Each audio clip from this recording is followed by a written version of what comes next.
A graça e a paz do Senhor Jesus Cristo, meus queridos irmãos.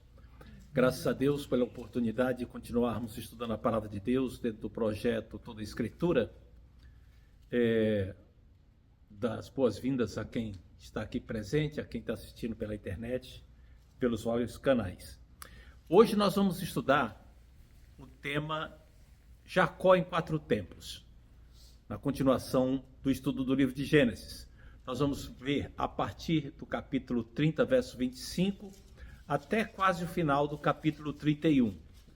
E os 4 tempos que nós vamos ver de Jacó são: primeiro tempo, Jacó é explorado.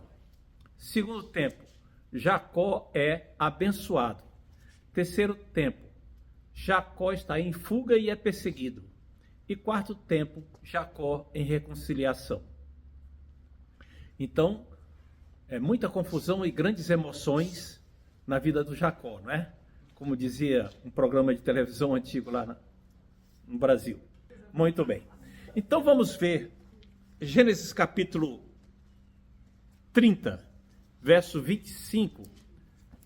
Nós vimos que Jacó então conseguiu finalmente casar com a Raquel e teve uma série de filhos, não é?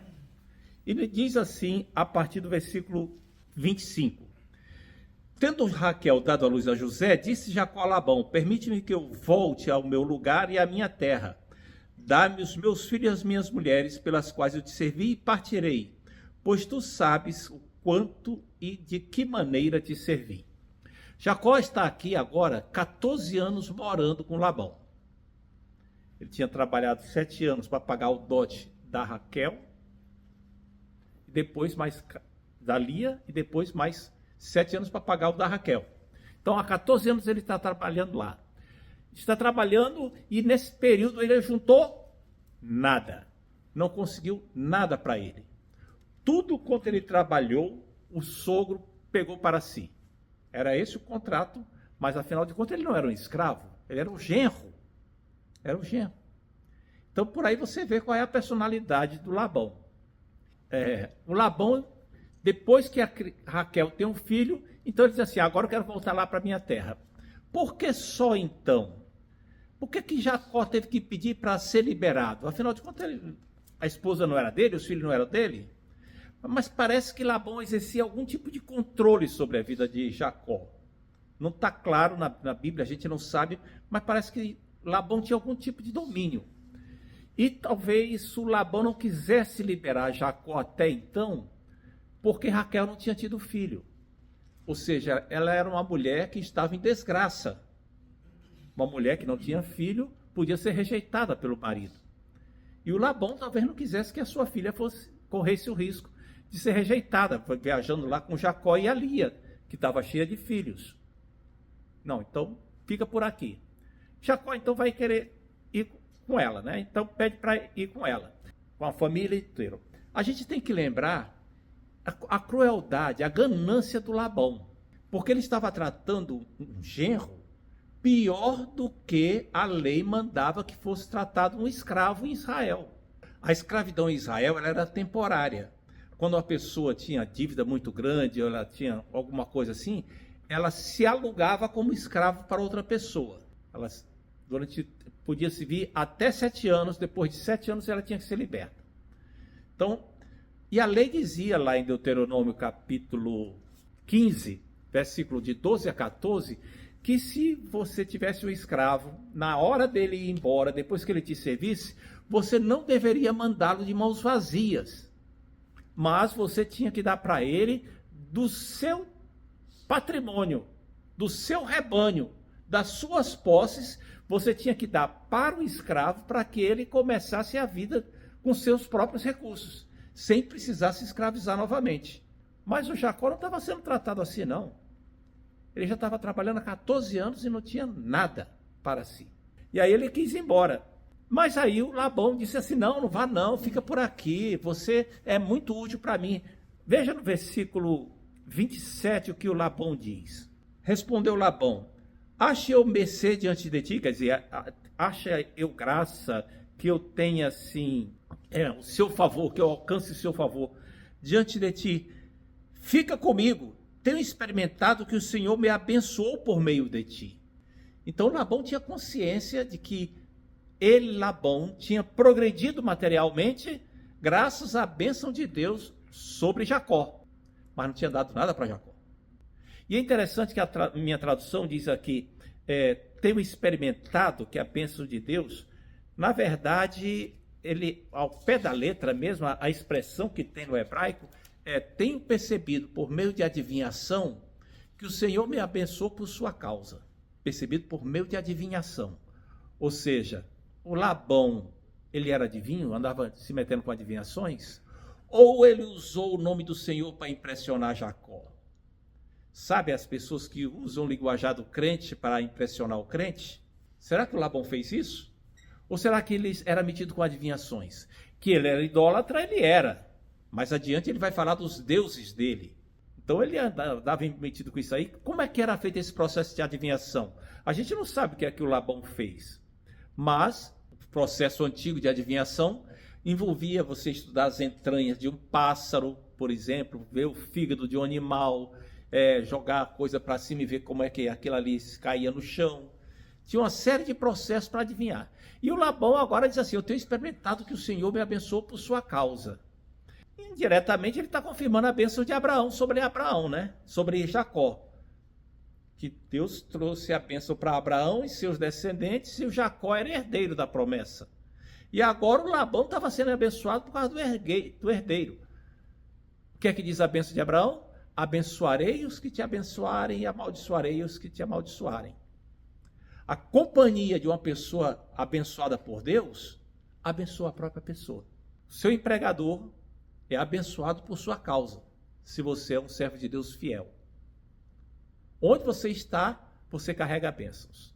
Agora, o Labão aqui, por mais que ele tenha usado o nome do Senhor, foi só de boca para fora. É o típico caso da pessoa que que confessa uma coisa que não vive. Ele falava no Senhor, mas falava dos outros deuses também. E procedia como um ímpio completo, não é? E aí o Jacó foi e disse para ele, não, vamos fazer o seguinte, não, você fica por aqui. Então vamos fazer o seguinte, vamos fazer um acordo aqui, vamos fazer um trato aqui. Porque o Labão disse para ele, o que é que você quer em troca? Como é que você quer que eu lhe pague para você trabalhar para mim? E ele disse assim, não quero que você me pague nada agora. E aí nós vamos entrar no segundo tempo do período de Jacó. O período em que Jacó vai ser abençoado. Ele faz a seguinte proposta para Labão. Diz, Labão, é o seguinte, eu tomo conta dos seus rebanhos. Os seus rebanhos são mistos. Eles têm ovelhas e cabras, têm cordeiros e cabritos. As ovelhas e cordeiros são brancos de uma maneira geral. E os cabritos, de uma maneira geral, são escuros, ou pretos ou marrons. É raro uma ovelha negra ou um cabrito branco. É raro uma ovelha malhada ou riscada, um cordeiro assim, ou um cabrito malhado também, não é comum. Quem conviveu no interior sabe disso. Lá também é da mesma maneira. E aí, vamos fazer o seguinte, Labão. Eu fico tomando conta dos seus rebanhos. Vamos separar aquilo que é malhado do que é branco, de uma única cor. E eu vou ficar só com o que for anormal. As ovelhas brancas ficam para você e os cordeiros brancos. Os bodes escuros e cabritos escuros e cabras escuras ficam para você.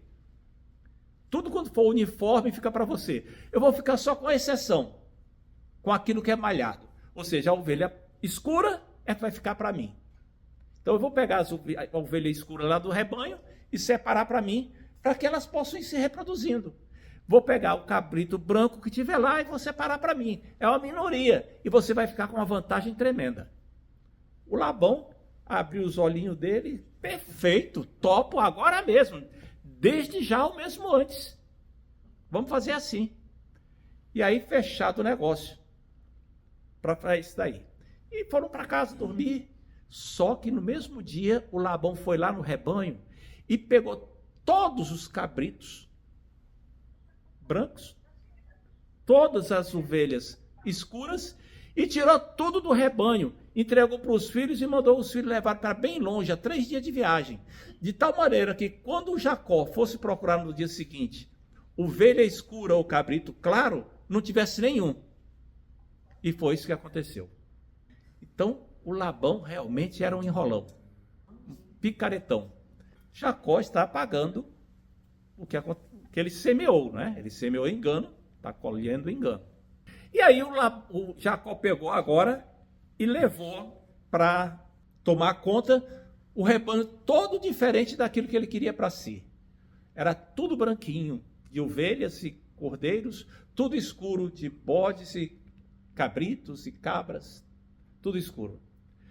E aí ele começou agora a fazer uma mutreta lá, uma mandinga lá meio estranha, né? Uma simpatia, uma magia branca. Ele pegou umas varas de 3 árvores diferentes, 3 tipos de árvores diferentes. Está no versículo 37, diz assim: tomou, pois, então, Jacó varas verdes de álamo, de aveleira e de plátano, e lhes removeu a casca e as riscas abertas, deixando aparecer a brancura das varas. Então ele pegou aquelas varas, desses três aí, e fez uns cortes de tal maneira, removeu uns pedaços da casca. E aí aquilo ficava alternado, ficava meio malhado. Ou então deixava tudo lá, riscava tudo lá e ficava tudo branco, né? É interessante que a palavra Labão, no hebraico, isso é uma curiosidade, significa branco. Então, aqui no versículo 37, está escrito que ele removeu a casca das árvores, removeu a casca em riscas abertas, deixando aparecer o Labão das varas. Os trocadilhos que a Bíblia tem assim na língua original, de vez em quando a gente encontra uns que são muito interessantes. Muito bem. E aí o que é que aconteceu? Aquilo ali, o que aconteceu foi que o Labão começou a colocar aquilo ali nos bebedouros, nos lugares onde os animais iam se alimentar, para que quando os animais cruzassem para procriar, eles ficassem olhando para aquilo ali. Qual é o sentido disso daí? É aquela crença antiga que havia de que aquilo que a fêmea vê na hora da concepção vai interferir na gestação.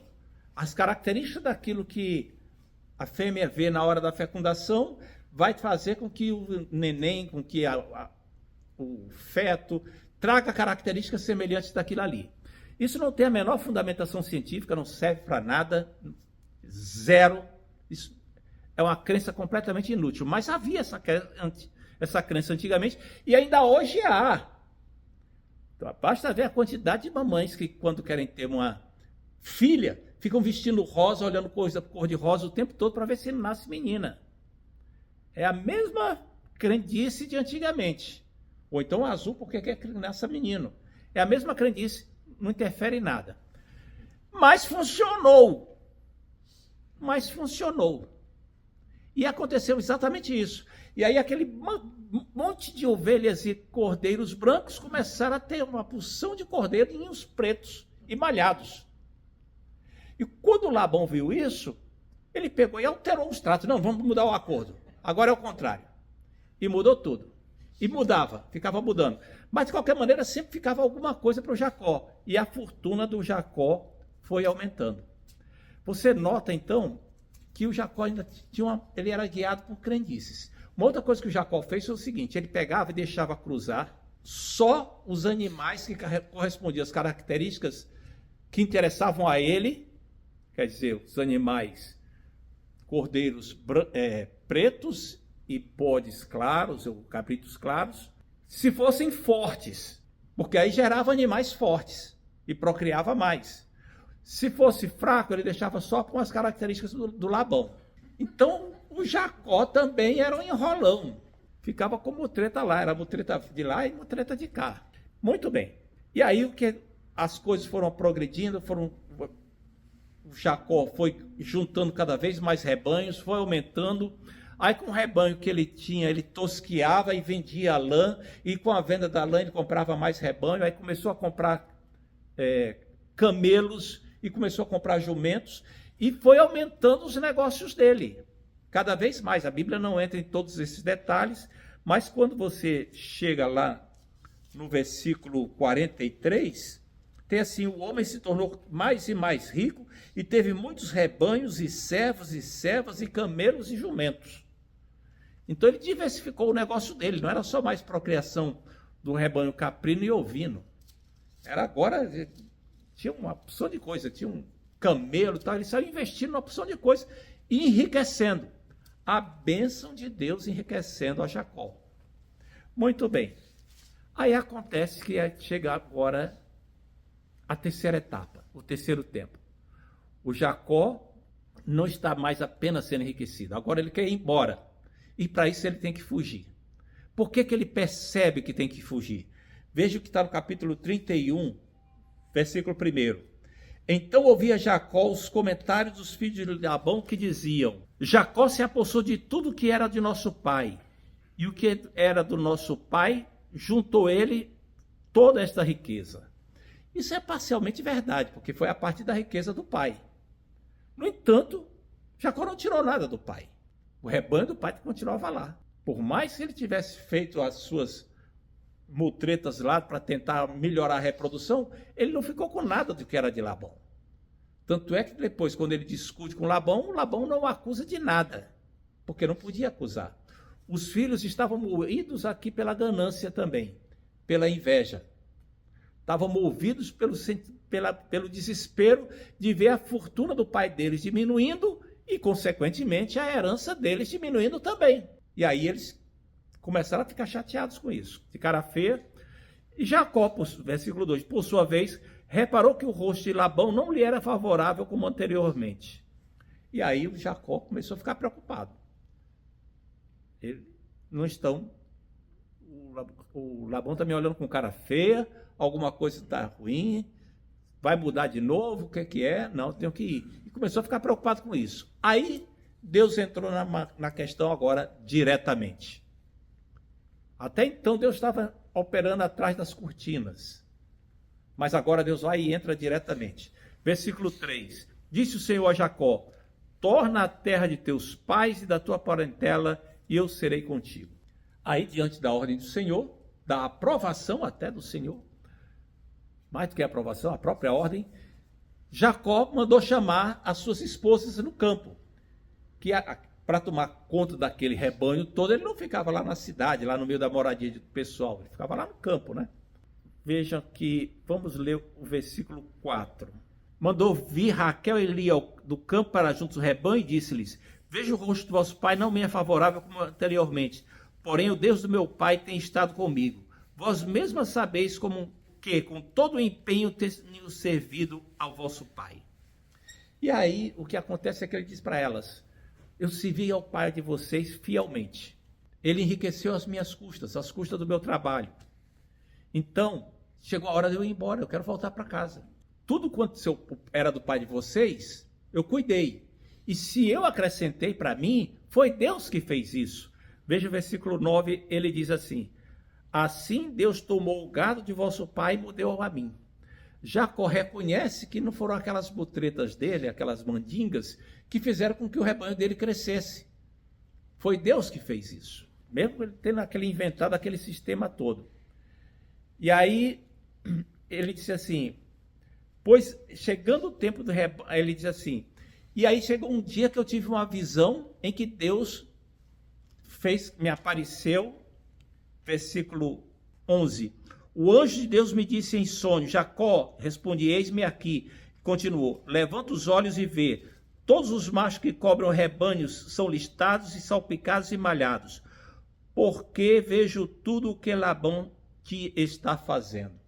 O anjo do Senhor disse assim: olha, está vendo como está tudo listado? Está vendo como atende aos teus interesses? Fui eu que fiz isso.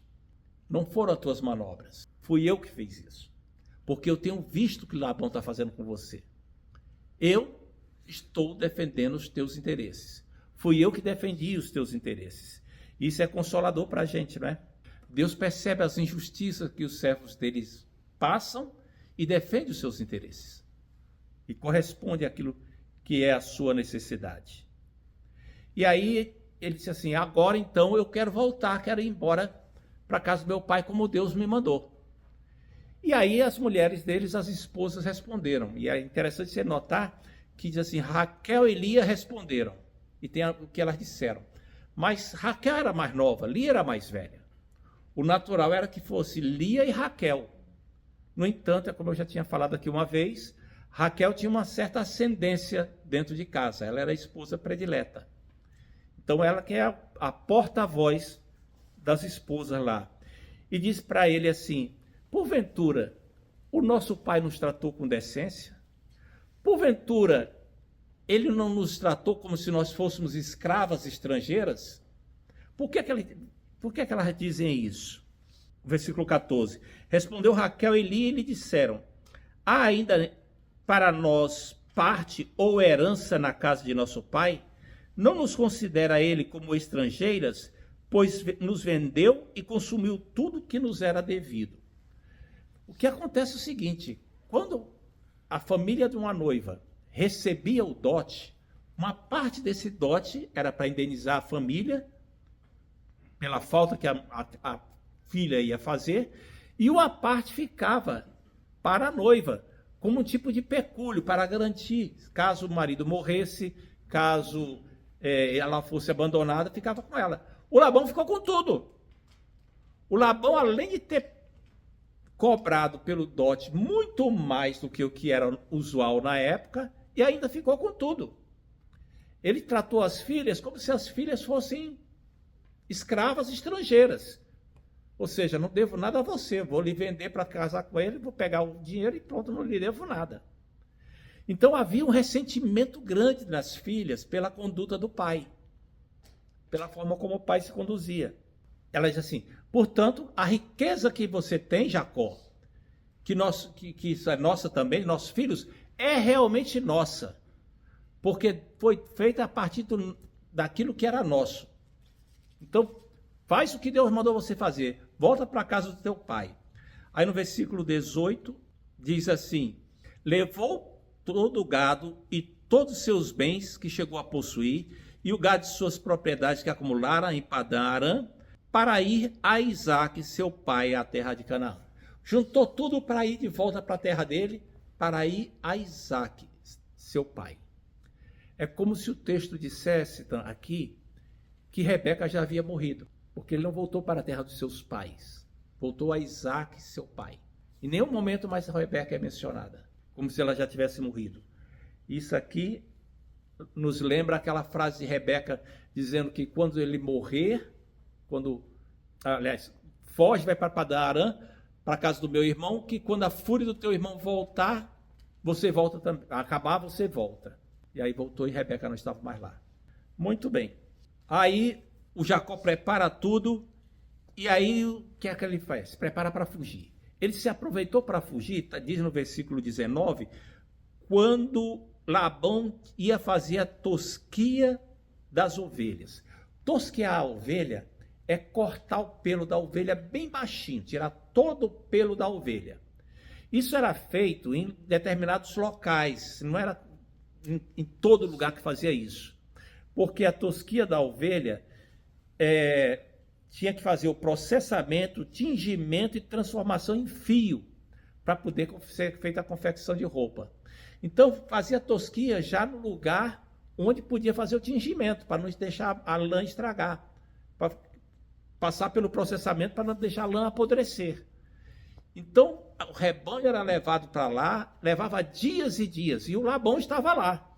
Enquanto o Labão estava lá tosqueando as ovelhas, o Jacó estava se preparando para sair, para fugir. E aí diz assim, Labão tinha de fazer a tosquia das ovelhas, Raquel furtou os ídolos do lar que pertenciam a seu pai. Raquel furtou os ídolos do lar. Que o Labão tivesse ídolos do lar, a gente já sabe que ele é idólatra. Mas a Raquel, tão querida, Raquel tinha uma porção de crenças meio estranhas, misturadas. ela não tinha compreendido ainda tudo aquilo, o que é que significava o concerto com o Senhor. Antes, ela andou atrás das mandrágoras, estão lembradas das mandrágoras? Para ver se arranjava maneira de ter filho. Passou mais de 3 anos sem ter filho. Só depois é que nasceu José. Agora ela rouba os ídolos do lar. E mais adiante ela tem outros deuses que Jacó manda jogar tudo fora.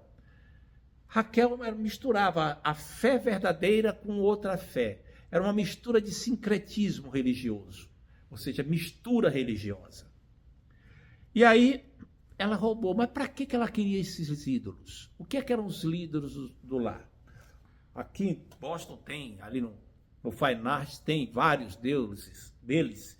Lá no Museu da Bíblia em Boston, em vários museus do mundo tem esses deuses. Eles geralmente eram desse tamanho assim. Desse tamanho, alguns eram maiorzinhos, eram muito pequenininhos, fáceis de ser transportados. Eles eram colocados em cima de determinadas prateleiras junto às portas das casas ou nas lareiras. E para que eles serviam? Eles serviam para trazer benefícios ao lar, segundo se acreditava. Geralmente tinham formatos de uma deusa, muitos deles tinham formato de uma deusa com seios muito grandes, algumas segurando os seios, o quadril largo, para lembrar a questão da fertilidade. Outras tinham um formato de animais até, mas aquilo lá era para proteger o lar. Da seguinte maneira, o lar era protegido por aquilo ali. Quem tivesse a posse daqueles deuses é que era o chefe da família. Então Labão agora era o chefe da família. Quando o pai dele morreu, ele ficou sendo o chefe da família. Com a morte do pai, passou para Labão. E Labão agora estava lá com os deuses e ele era o chefe. Então, o chefe do lar é que era o dono de todas as posses do lar, de todas as propriedades. E Raquel leva isso daí agora embora. Para quê? Porque quando não havia um filho, o marido da filha é que ficava sendo o herdeiro desses deuses, para ficar com posse de toda a herança. Será que Raquel foi movida também por um tipo de revanchismo? Tipo, meu pai tirou o dinheiro que era nosso e a gente vai tirar agora a fortuna que é dele para dar para Jacó e ficar para nós e nossos filhos. Porque na prática seria isso. Mas isso foi um absurdo, era errado, porque ela tinha irmãos. Então os deuses deveriam passar para os irmãos, era o título de propriedade da fortuna da família. E a Raquel agora saiu com aquilo tudo. E você percebe então agora que não é só... tem algumas coisas aqui para a gente perceber.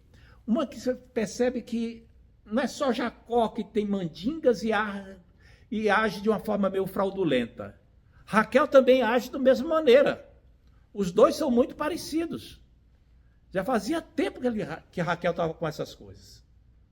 Uma outra coisa interessante é o seguinte: Raquel é uma pessoa que tem um prestígio, um nome de muito prestígio em Israel. Então, isso mancha um pouco a reputação da Raquel. Por outro lado, isso dá honra à reputação da Bíblia, porque a Bíblia não esconde o defeito de seus heróis. Aconteceu, está registrado. A Bíblia não põe panos quentes em cima de ninguém. E aí saiu Jacó, com a família montada em camelos, em jumento, com aquele monte de ovelha, andando o mais rápido que podia. Mas um rebanho, você anda no máximo 10 quilômetros por dia com um rebanho. Geralmente 3, forçando a 10. E o Jacó vai embora porque quer se distanciar. 3 dias depois, a notícia de que Jacó tinha fugido com tudo chegou até Labão. Labão pega agora os filhos dele, volta para casa, se armam todas e vão atrás para perseguir Jacó. Jacó está agora a caminho de Canaã. Ele está pelo lado de lá do Rio Jordão. Você imaginando agora a terra prometida, tem o Rio Jordão, ele desce da Síria e ele está pelo lado de lá do Rio Jordão. Do lado de cá tem o rio está aqui, aí tem um mar e tem aqui do lado de cá a terra onde fica Gileade. E Jacó vai para esse lado aí. andando o mais rápido que pode para se distanciar de Labão. Labão, 7 dias depois, consegue alcançar Jacó na montanha. E aí arma o seu acampamento lá para alcançar Jacó. Você imagina a sensação do pessoal de Jacó quando viu a turma de Labão chegando? Sabiam que eles estavam furiosos. E aí passaram a acampar, passaram a noite, e à noite o acampamento de Jacó deve ter sido difícil de dormir. Mas no de Labão também não foi muito tranquilo, porque de noite alcançou, versículo 24, 31, 24, diz que de noite, porém, veio Deus a Labão e disse para Labão: guarda-te, não fales a Jacó nem bem nem mal. O que quer dizer isso? Eu não falo nem bem nem mal. Assim, na nossa linguagem, nosso linguajar, seria mais ou menos como está na NVI. Cuidado, não diga nada a Jacó, não faça promessas nem ameaças.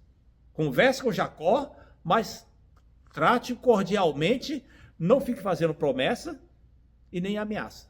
Por que não fazer promessa? Porque ela não pode confiar em você. Você é um trambiqueiro. Mas não pode fazer ameaça, porque ele é meu servo. Falou quem tinha autoridade para falar. E o Labão, então, botou a viola no saco, né? E foi lá falar com o Jacó. Muito bem. E chegou para falar com o Jacó e começou a dizer: você estava maluco? Você pegou minhas filhas, tirou de casa à força, levou de qualquer maneira embora. Você podia ter esperado uma festa de despedida. Já Labão ia dar uma festa e despedir o pessoal? Nem a formiguinha da parede acredita. E aí, não. E aí você se precipitou, mas saiu. Eu podia lhe fazer mal, podia acabar com tudo isso aqui, porque tudo isso aqui é meu. Mas o teu Deus, o Deus do teu pai, apareceu para mim à noite e falou para não falar nem bem nem mal. Então, tudo bem, não vou dizer nada. Mas você precisava ter roubado os deuses, ter roubado os meus deuses? Por que você roubou os deuses lá de casa? Vim embora com essas coisas. E Jacó disse assim: não roubei nada. Você sabe o quanto eu trabalhei para você. Tudo que está aqui eu ganhei com o meu suor. Mas não roubei nada. Pode procurar aí, que morra, que é digno de morte a pessoa com quem tiver. Porque Jacó não sabia que Raquel tinha roubado os deuses. E aí o Labão começa a procurar. Entra na tenda de Jacó, procura em tudo quanto é lugar. Depois vai na tenda de Lia, procura em tudo quanto é de lugar. Depois vai na tenda das duas servas, de Zilpa e Bila, e não encontra nada. E aí vai, por último, na tenda de Raquel. E aí Raquel está sentada em cima da sela de um camelo. Ela tinha colocado os deuses ali embaixo da sela e sentou em cima dos deuses. E o pai procurou, entrou, e ela disse: olha, pai, por favor, não me leve a mal, mas eu estou com a regra das mulheres, então dá licença não me levantar. O pai nem ousou falar nada, porque havia uma superstição que o sangue menstrual estava cheio de demônios. Então, nem se aproximou. Então, ficou para lá. Agora, note a ironia da situação. Onde é que foram parar os deuses? E aí, disse o seguinte, versículo 36. Então Jacó se irou e altercou com Labão e disse: qual é a minha transgressão e o meu pecado, que tão furiosamente me tens perseguido? Havendo apalpado todos os meus utensílios, o que é que você achou? E aí Jacó começa a dizer para ele: você tem alguma queixa contra mim? Por acaso alguma vez eu roubei alguma coisa de você? Você encontrou alguma coisa roubada aqui? Durante 20 anos eu te servi. 14 anos pelas minhas esposas, mais 6 anos pelo rebanho. 2 vezes ele fala que se viu durante 20 anos. Trabalhei duro, dia e noite. Quando uma fera matava um animal, era eu que pagava. Detalhe, tanto o código hitita, que estava em vigor na época nessa região, quanto o código de Hammurabi, que estava em vigor na Mesopotâmia, diziam que quando um animal do rebanho era despedaçado por uma fera, quem indenizava era o proprietário e não o pastor. Bastava o pastor apresentar as provas dos restos do animal despedaçado, que é fácil de reconhecer, né? Quando um animal é despedaçado por uma fera. Mas o Labão não perdoava. O Jacó é que tinha que pagar tudo. E o Jacó vai falar isso assim, essas coisas, porque você agora vem aqui me perturbar, investigando tudo, como se não bastasse. 20 anos eu estava na tua casa, servindo diligentemente, de dia, de noite, no sol, na chuva, na neve. E aqui tem uma lição para nós, de como Jacó era diligente no trabalho dele, de como ele servia com fidelidade e esforço, da melhor maneira possível. E Deus honrou a Jacó por causa disso. Deus abençoou Jacó e abençoou a Labão. Mas Jacó tinha autoridade moral para falar. E é interessante porque esse tipo de conduta ele vai ser refletido nos ensinos do Novo Testamento para o cristão. Colossenses capítulo 3, versos 22 a 25 diz assim: servos, empregados, escravos, obedeceis em tudo ao vosso Senhor segundo a carne, não servindo apenas sob vigilância, visando tão somente agradar a homens, mas em singeleza de coração, temendo ao Senhor. Tudo quanto fizerdes, fazei-o com todo o coração, como para o Senhor e não para homens, ciente de que recebereis do Senhor a recompensa da herança. Cristo, o Senhor, é que estáis servindo. Pois aquele que faz injustiça receberá em troco a injustiça feita, e nisso não há acepção de pessoas. Ou seja, sirva com fidelidade, sirva como tem que servir, como fazendo para o Senhor e não para homens.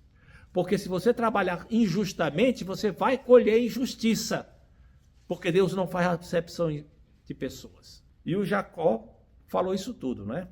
Muito bem. Versículo 42, diz assim, Jacó termina as palavras dele. Se não for o Deus de meu pai, o Deus de Abraão, o temor de Isaque, por certo me despedirias agora de mãos vazias. O temor de Isaque. Por que está chamando Deus de o temor de Isaque? Na verdade, é a maneira de traduzir ao pé da letra, é essa daqui. Mas, falando no nosso linguajar, seria o seguinte: o Deus de meu pai, o Deus de Abraão, aquele a quem Isaque teme. A palavra temor aqui foi colocada por inspiração de Deus para dizer, olha, meu pai temia aquele Deus que te apareceu ontem à noite, está lembrado? Esse Deus você deve temer também. O temor de Isaque, né? O Deus a quem Isaque teme. E aí Labão, não tendo muito o que dizer, ele faz uma afirmação muito estranha. Versículo 43. Respondeu Labão a Jacó: as filhas são minhas filhas, os filhos são meus filhos, os rebanhos são meus rebanhos, tudo que vês é meu. O que posso fazer hoje? Tudo aqui é meu. Não, era do Jacó. A ficha não tinha caído ainda. O Labão estava completamente desorientado, completamente sem noção. Não era dono daquilo, tudo era do Jacó. O Jacó trabalhou, gerou filhos, era dele. Não tinha nada do Labão ali. E o Labão depois vai agora dar uma resposta surpreendente. Aliás, a resposta dele continua dizendo assim: mas o que é que posso fazer a essas minhas filhas ou aos filhos que elas deram à luz? Ele agora, nessa desorientação toda, lembra que é pai e avô. E pergunta: o que é que eu posso fazer pelos meus filhos e pelos meus netos? Como se tivesse caído na ficha dele e ele tivesse percebido que nada daquilo ali era dele realmente, que ia todo mundo embora. E agora bateu uma dor de consciência. E ele diz assim: o que é que eu posso fazer por eles? Bom, você podia primeiro devolver o que você ficou deles, né? Mas tudo bem, vamos entrar nesse detalhe. E aí ele vai e faz uma proposta interessante aqui. E ele diz assim, versículo 44, vem, pois, e façamos aliança, eu e tu, que sirva de testemunhos entre mim e ti. Ele agora quer dar a questão por encerrada. Vamos fazer uma aliança, vamos fazer um pacto. Um pacto, uma aliança que não amizade, mas um pacto de não agressão. Um pacto em que você não vai abandonar minhas filhas, não vai trazer outras esposas para a sua vida, porque iria dividir a herança dos netos. Você vai respeitar esses limites territoriais aqui, e vamos colocar aqui agora todo o monumento, tudo isso aqui para mostrar que Deus é que está sendo a nossa testemunha. Labão vai e propõe esse pacto. E Jacó Jacó não era o Daniel Barcelos. Se fosse o Daniel Barcelos, era capaz de dizer assim, olha, o que é que seu? Nada. Isso aqui não tem nada seu. Mas o Jacó não discute. Jacó amadureceu. Bom, estava com mais de 90 anos já, né? Jacó amadureceu e ele não discute. Ele prefere investir na pacificação da família, investir na reconciliação. E ele não discute e aceita a proposta de aliança. E aí fazem aquele cerimonial, colocam uma coluna, um montão de pedras, fazem sacrifícios, faz uma refeição cerimonial, tudo isso daí para celebrar agora a reconciliação das famílias e haver paz, encerrar esse capítulo de enrolação, encerrar essa etapa de perseguição, deixar isso tudo para trás e vamos seguir em paz, porque em paz é muito melhor. E aí colocam lá o nome, né, dos lugares, Jagar-Saaduta, ou Galeade, que significa em hebraico montão de testemunho, chama o local de Mispá, que é o torre de vigília, ou Mispa, dizendo assim, o Senhor vigie a nós dois. Não havia muita amizade, havia uma reconciliação, um pacto de não agressão. Mas era invocando a Deus para trazer vigilância. E note que foram obedecidos todos os elementos formais de uma aliança, de um tratado. Hoje nós falaríamos de uma questão, aliança internacional, um tratado comercial, que tinha que ter o altar, tinha que ter o sacrifício, tinha que ter estipulações, invocação de testemunho, tudo isso aí. E tudo isso aí teve. Eles foram uma coisa bem formal que realizaram ali. E aí, o Labão diz assim, que o Senhor vigie entre mim e ti e nos julgue, que fique de olho. No versículo 53, ele diz assim, o Deus de Abraão, o Deus de Naor e o Deus dos pais deles julgue entre nós. Essa tradução aqui, ela e a maioria das traduções em português, ela traduz o termo Elohim como Deus. Na maioria das vezes é correto, mas Elohim é uma palavra plural, que significa deuses. A palavra Elohim é uma palavra plural e é empregada tanto para deuses, como para anjos, como para juízes, como para magistrados. Eles tinham esse título de Elohim. Elohim não é um nome, é um adjetivo, é um título, melhor dizendo. É um título. Como é que a gente sabe quando é que se refere ao Deus verdadeiro e quando é que se refere a deuses? Por causa do verbo. Quando o verbo está no singular, é o Deus verdadeiro. Disse Deus. É Elohim. Disse Elohim. Mas está no singular, então é o Deus verdadeiro, né? Então, que os deuses me abençoem. Aí, abençoem. Aí está no plural. Aí é deuses. É do pagão. E aqui o verbo julgar está no plural, no original. Quando fala assim, o Deus de Abraão, o Deus de Naor e o Deus do pai dele, julguem entre nós. Está no plural. Então, uma tradução mais coerente com o que a gente percebe, tanto na gramática do hebraico, quanto com aquilo que a gente percebe, que é a história de vida de Labão, seria ele dizer o seguinte, uma tradução assim, o Deus de Abraão, com letra maiúscula, o Deus de Naor, com letra minúscula, porque Naor era idólatra, e os deuses dos pais dele, porque eles eram idólatras. Como é que a gente sabe que eles eram idólatras? Pelo que está lá em Josué 24:15. Escolhei hoje a quem se vais, se aos deuses a quem serviram vossos pais, mas eu e minha casa serviremos ao Senhor. Muito bem. E aí termina no versículo 54, dizendo o seguinte, e ofereceu Jacó um sacrifício na montanha e convidou seus irmãos, quer dizer, seus parentes, não é? A palavra irmão aqui é no sentido de parentes, para comerem pão. Comeram pão e passaram a noite na montanha. Então houve agora uma festa de confraternização da família. Do Labão com a família do Jacó, acabou aquele mal-estar, acabou aquilo tudo. O Jacó agora, ele é anfitrião. Ele agora é que é o líder da situação. Está no controle do que está acontecendo. Ele não é mais um fugitivo. Ele controlou. Está no controle. Muito bem. Para finalizar, eu gostaria de levantar algumas questões que nós podemos trazer como aplicações para a nossa vida prática, para a vida cristã, e algumas lições referentes à história da salvação. Primeira coisa é a gente lembrar que Deus age soberanamente, mesmo nos contextos em que existe injustiça. Mesmo quando você está sendo tratado injustamente, mesmo quando você está sendo explorado, Deus age soberanamente e tem poder para lhe abençoar. Jamais o cristão deve reagir com violência, jamais ele deve reagir com infidelidade. Pedro é muito claro quando ele fala sobre isso, na primeira epístola de Pedro, capítulo 2, 21 a 23. Ele diz assim: Cristo sofreu em vosso lugar, deixando-vos o exemplo, versículo 23. Pois ele, quando ultrajado, não revidava com o traje, quando maltratado, não fazia ameaças, mas entregava-se àquele que julga corretamente. Ou seja, não cabe ao cristão uma retaliação pecaminosa ou criminosa. Sofre a injustiça, se tiver maneiras legais, meios legais de evitar, evita, procura se desviar, mas jamais retalia com a força da carne, agindo injustamente. Essa é a primeira lição. Uma outra lição é que a gente tem que se acautelar para não guardar ídolos no coração. Não abrigar ídolos no coração, como Raquel fazia. Raquel abrigava ídolos no coração, ídolos escondidos. Na primeira epístola de João, ele termina lá no capítulo 5, verso 21, dizendo assim: Filhinhos, guardai-vos dos ídolos.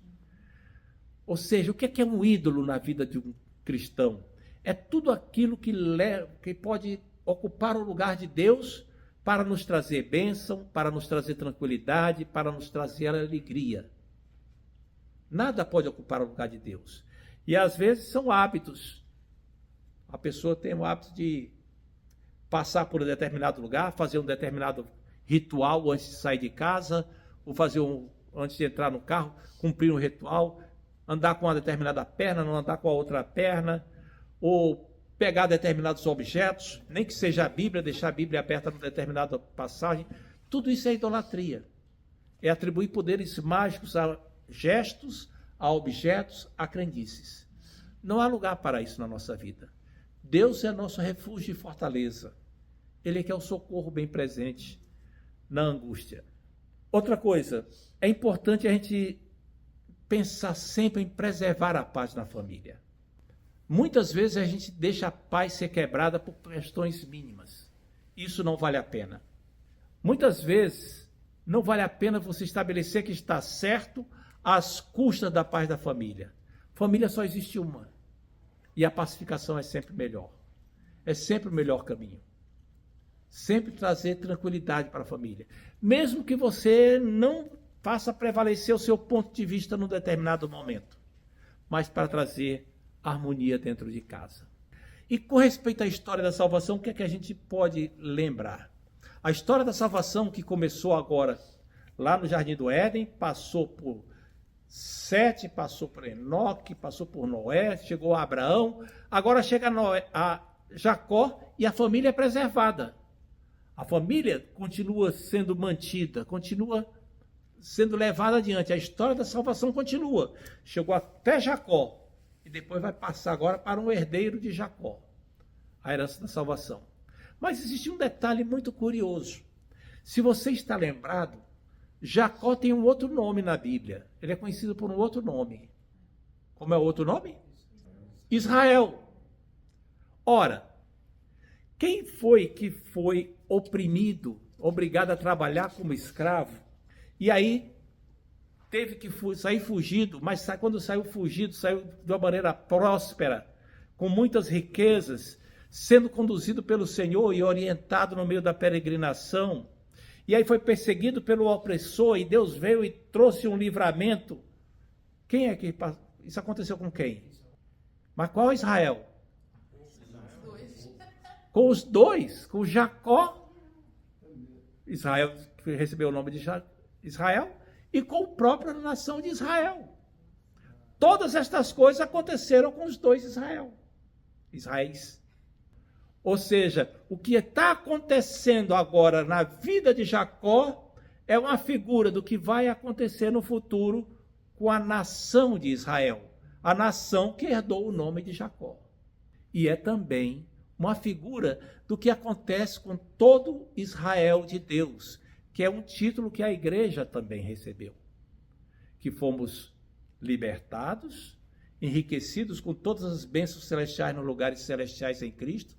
Temos um opressor que tenta nos perseguir e somos libertos para o Senhor até o destino da Canaã celestial. Amém? Que Deus nos abençoe, que possamos guardar esse assunto, essas lições em nosso coração. Amém. Deus abençoe a cada um, a cada ouvinte, em nome de Jesus.